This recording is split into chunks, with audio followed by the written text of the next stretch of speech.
la de la seguridad jurídica, ¿no? Pero la interrogante es saber en qué proporción se ve vulnerado este principio rector dentro de un derecho penal mediático donde el legislador, para calmar los temores de la sociedad, incrementa más penas, agrava las penas, y así, sin un estudio verdadero de la política criminal, lo que hace es tratar de sensibilizar a la población y no se hace un verdadero estudio de la política criminal. Un ejemplo claro de ellos, y sé que es un tema muy debatible, es el delito de feminicidio, ¿verdad? Bueno, con el tema del principio de legalidad, el principio de legalidad es un principio rector del derecho público y dentro del derecho penal es un principio importante. ¿Por qué? Porque el axioma nullum crimen, nullum poena sine lege fuere verbal significa algo importante, que no hay delito sin ley penal, ¿no?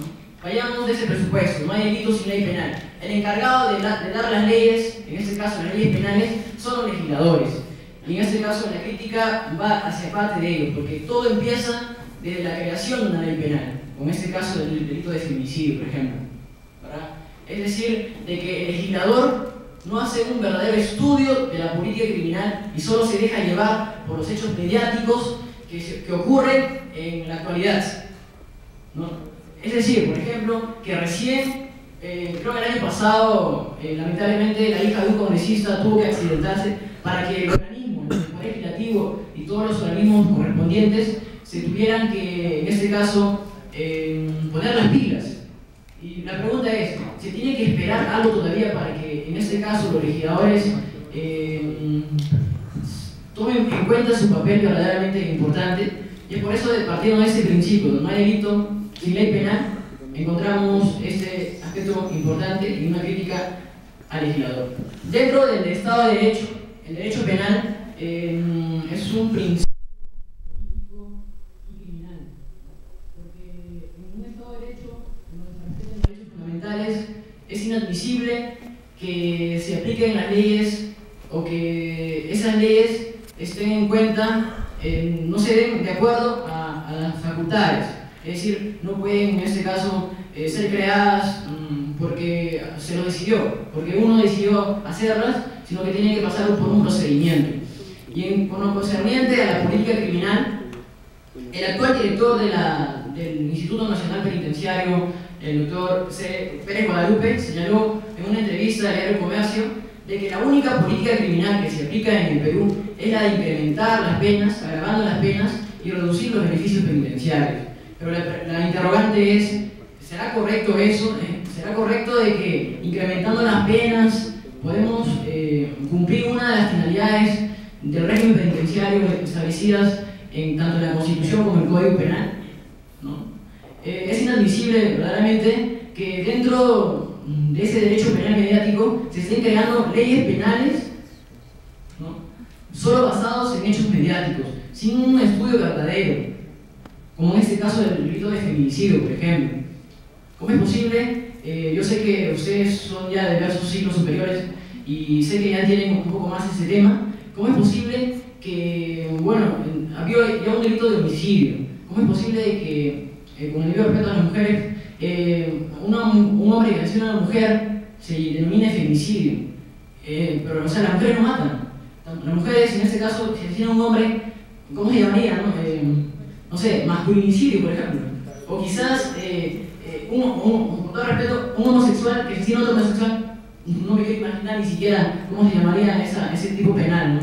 Bueno, en lo concerniente hacia el principio de última ratio del derecho penal, en un derecho penal mediático, es decir, sintetizado como un derecho penal simbólico, como lo planteaba el gran Hasselberg, ¿no?, señala de que prácticamente existen leyes penales simplemente para calmar esos temores de la sociedad que vive en una sociedad de riesgo, que ve frente a una determinada una inseguridad, en este caso tanto una inseguridad en su casa como en la calle, y el legislador, en vez de tratar de suplir eso, bueno, simplemente se deja llevar por las emociones justiciables y da las leyes penales, ¿no? Bueno, lo ideal sería en este caso que para realizar una buena política criminal, bueno, existan en el Parlamento, en el Congreso de la República, algunos criminólogos, ¿no? O sea, simplemente me imagino de que para realizar una buena política criminal, en este caso los encargados de las leyes penales, los legisladores, deberían, en todo caso, buena parte de ellos ser criminólogos, ¿no? Y en modo de conclusión y a manera de recomendaciones, bueno, señalaría que es inadmisible de que tanto los delitos y faltas se estén dando por leyes regulares, ¿no? Simplemente se llevan por leyes orgánicas, porque es la libertad la que se toma en juego. En cambio, las leyes orgánicas están en las instituciones, etc., ¿no?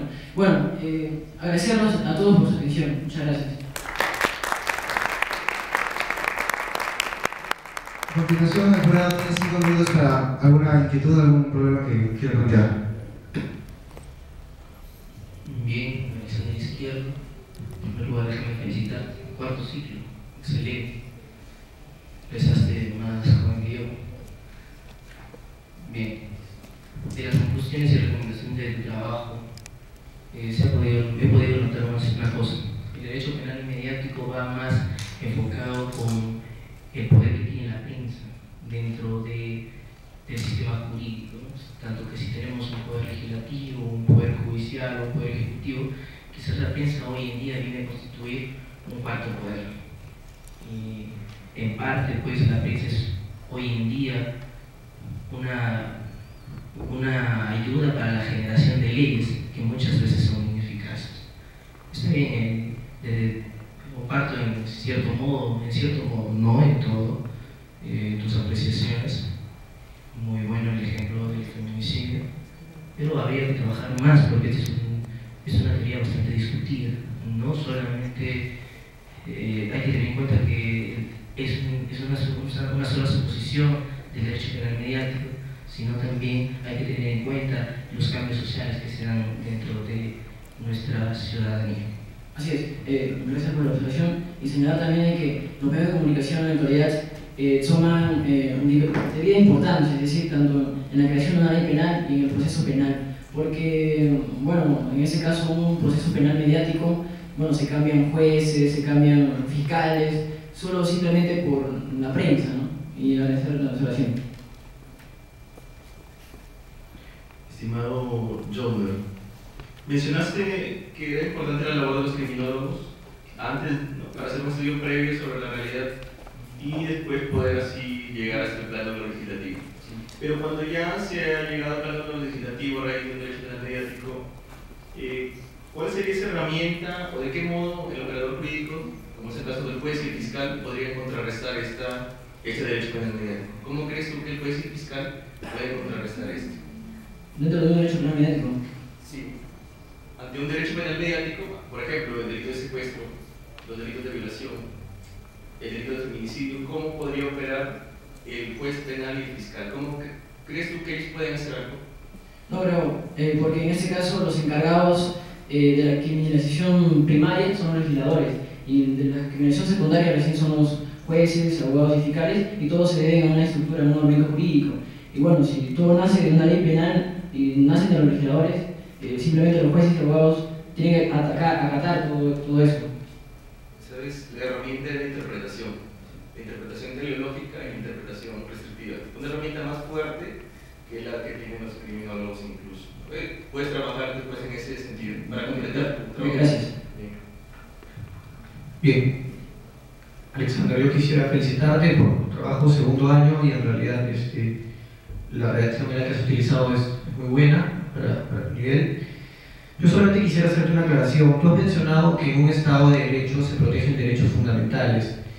Esto no necesariamente tendría que ser así, porque si nos remitimos al concepto de Estado de Derecho, es un Estado que se encuentra sujeto a normas, a la ley.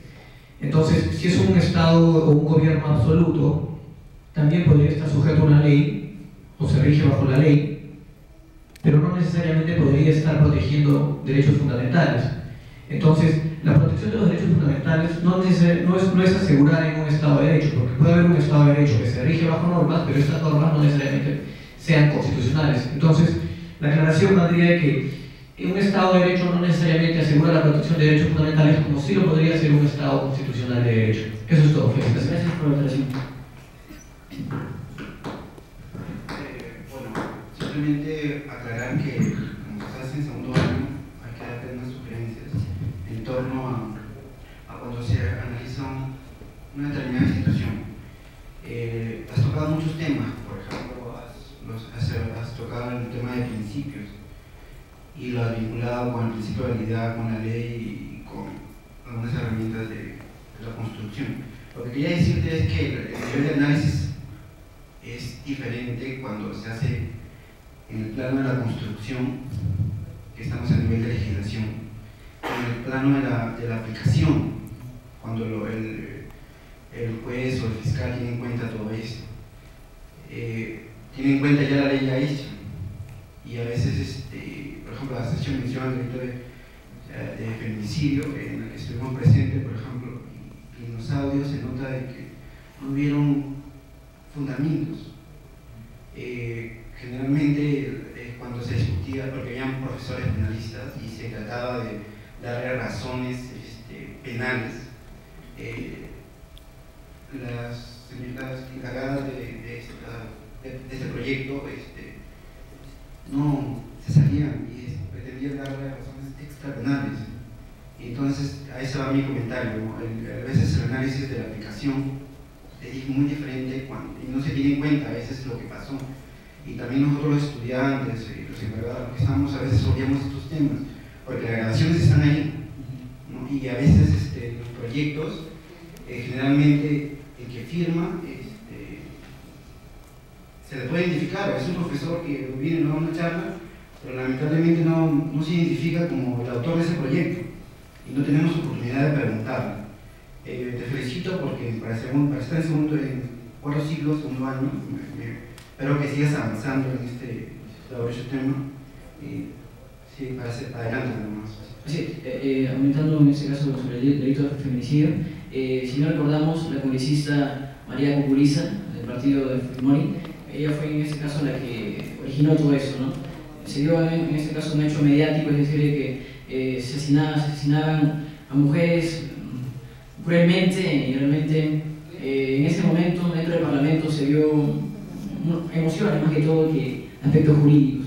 Y agradecerles a todos por su atención.